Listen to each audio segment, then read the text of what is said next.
Ողջույն ընկերներ, այսօր կփորձեմ ձեզ մի փոքր ծանոթացնել, թե ինչ են իրենցից ներկայացնում կերամիկական շապիկները եւ վինիլները։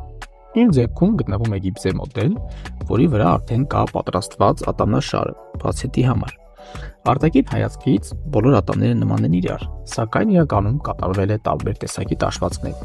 եւ վինիլներ, եւ ամբողջական շապիկներ։ Որպեսզի ավելի հստակ պատկերացնեք, թե խոսքը ինչի մասին է, ես պարզապես կհանեմ այս երկու ատամները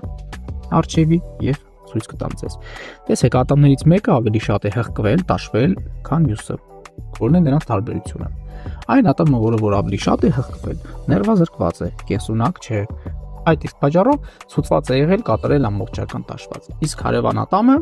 որը ավելի մեծ է, ավելի քիչ է հղկվել, այն կենսունակ է, այսինքն պահպանել ենք այդ ատամի նյարդը։ Եվ քանի որ ատամը առողջ էր, մենք այն պարզապես հղկել ենք արտաքին հատվածից, պատրաստելով վինիլ։ Ես հիմա նույնը ցույց կտամ շրջած արդեն մոդելը, տեսեք գիպսի մոդելը, տեսեք։ Այն ատամը, որը ամբողջական շապիկ է, հղկված է նաև ներսի կողմից, իսկ վինիլների համար ատամը հղկում ենք բացառապես արտաքին հատվածից, չընդգրկելով ներսի հատվածը, այսինքն ներսի հատվածը չենք տաշում, չենք հղկում եւ այդպիսով խնայելով բավականին շատ հյուսվածք ատամից։